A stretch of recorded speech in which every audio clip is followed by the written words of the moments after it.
నిన్న ప్రేమించినటువంటి పాపానికి సో అమ్మాయి అబ్బాయి ఇద్దరు ఇష్టపడ్డారు. 4 ఏళ్ళుగా వీళ్ళిద్దరి మధ్యలో ప్రేమ వ్యవహారం నడుస్తూ ఉంటే ఇది అమ్మాయికి సంబంధించినటువంటి బావకి ఇది నచ్చక అమ్మాయి వాళ్ళ అన్న, అమ్మాయి వాళ్ళ బావ ఇద్దరు కలిసి ప్రేమించినటువంటి యవాన్ అన్నటువంటి యువకుని అత్యంత కిరాతకంగా 17 సార్లు కడుపులో పొడి చేసి లాస్ట్కి గొంతును కోసేసి హత్య చేసిండు.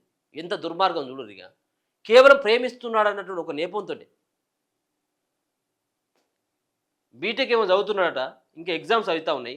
సో ఒక పక్కన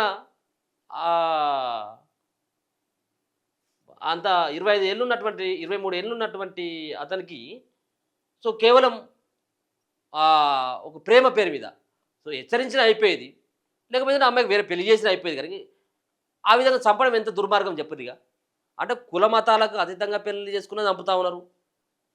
సో ఇటువంటి ప్రేమలో ఉన్న సరే ఉన్నది ఆమె మైనర్ ఏం కాదు, మేజర్ ఇద్దరు కూడా. హత్యకు వారం రోజులు రెక్కి చేసినట. యవాన్ను చంపిన యువతి బావ అన్న పోలీసు కేసు పెట్టాలని యువతిపై ఒత్తిడి, లేదంటే చంపేస్తామని ముందే హెచ్చరిక. యవాన్కు ఫోన్ చేసి చెప్పిన యువతి పోలీసుల అదుపులో 4 నిందితులు ఉన్నారు. మరి వాళ్ళు ఏం చేయాలి? ఇప్పుడు పోయినటువంటి ప్రాణం తిరిగి రాదు. చిలకలగూడ పోలీస్ స్టేషన్ పరిధిలో గురువారం రాత్రి జరిగిన బీటెక్ విద్యార్థి బొమ్మన యావన్ అలియాస్ అఖిల్ అట ఆయన పేరు. సో హత్య పథకం ప్రకారమే జరిగినట్లు పోలీసుల విచారణ తేలింది. యవాన్ ప్రేమించిన యువతి బంధువులు వారం నుంచి హత్యకు పథకం వేసినట్టు వెల్లడైంది. జవహర్ నగర్కు చెందినటువంటి యావన్, మేడిబావికి చెందినటువంటి యువతి 4 ఏళ్లుగా ప్రేమించుకుంటున్నారు.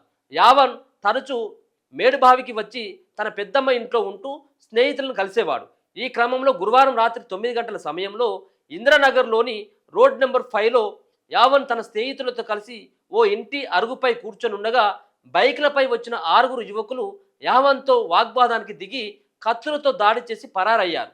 యావన్ను వెంటనే గాంధీ ఆసుపత్రికి తరలిస్తే అప్పటికే మృతి చెందినట్లు వైద్యులు ధృవీకరించారు. హత్య చేసిన తర్వాత నిందితుడు యావన్ ఫోటోపై ఫుల్ మర్డర్ అని రాసి స్నాప్చాట్లో పోస్ట్ చేయడంతో పోలీసులు రంగంలోకి దిగి యువతి బావ సాయి, సోదరుడు పరమేశ్వర్ ప్రధాన సూత్రధారులని విచారణ తెలియదు. ఇంక చూడు, ఫోటో పైన ఫుల్ మర్డర్ అని రాసిందట. యావన్ ఫోటో హత్య చేసిన తర్వాత నిందితులు యావన్ ఫోటో పైన ఫోటో తీసుకొని ఫుల్ మర్డర్ అని చెప్పేసి రాసిందట.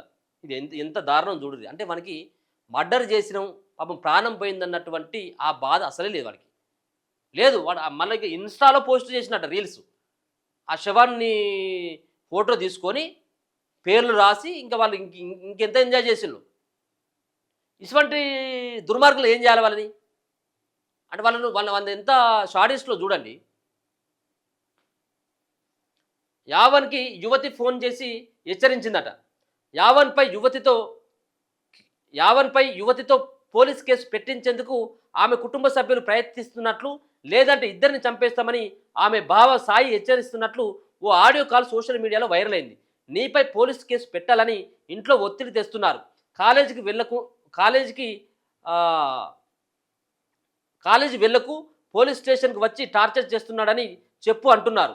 ఇదంతా మా బావ ప్లానే, మేము ఫిర్యాదు రాస్తాం, నువ్వు వచ్చి సంతకం పెట్టాలన్నాడు, లేదా ఇద్దరిని చంపేస్తానని మా బావ అంటున్నాడు అని యువతి పేర్కొన్నట్లు అందులో ఉంది.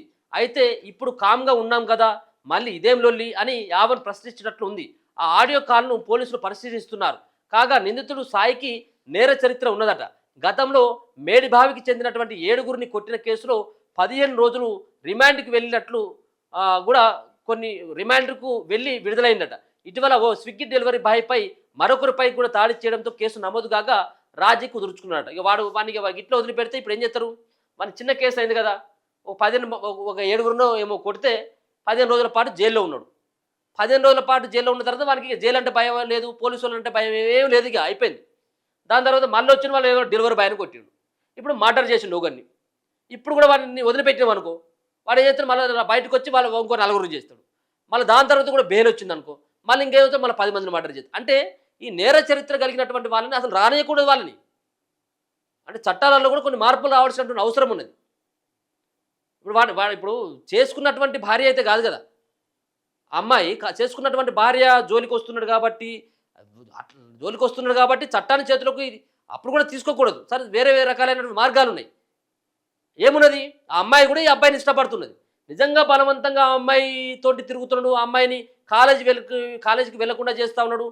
పని చేసేటువంటి చోటుకి వెళ్ళి ఇబ్బంది పెడుతున్నాడంటే ఒక రకంగా హెచ్చరించిన గాని అది వేరేది.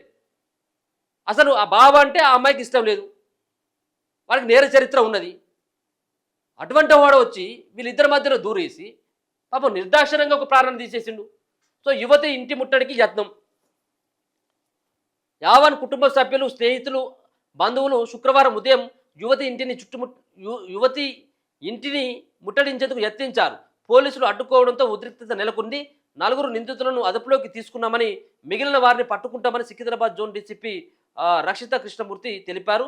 యావన్ మృతదేహానికి గాంధీ ఆసుపత్రిలో పోస్టుమార్టం నిర్వహించి కుటుంబ సభ్యులకు అప్పగించగా శుక్రవారం సాయంత్రం పోలీసు బందోబస్తు మధ్య సీతఫల్ మండి శ్మశాన వాటికలో అంత్యక్రియలు నిర్వహించడం జరిగింది. పాపం చూడండి, అప్పటి వరకు స్నేహితులతో గడిపి సో ఒక రకంగా ఎంజాయ్ చేస్తున్నటువంటి వ్యక్తి దగ్గరికి వచ్చి ఆరుగురు దుండగులు అంటే వాళ్ళే ఆ యువతికి సంబంధించినటువంటి బంధువులు వచ్చి అతి కిరాతకంగా చంపేసిండ్రు.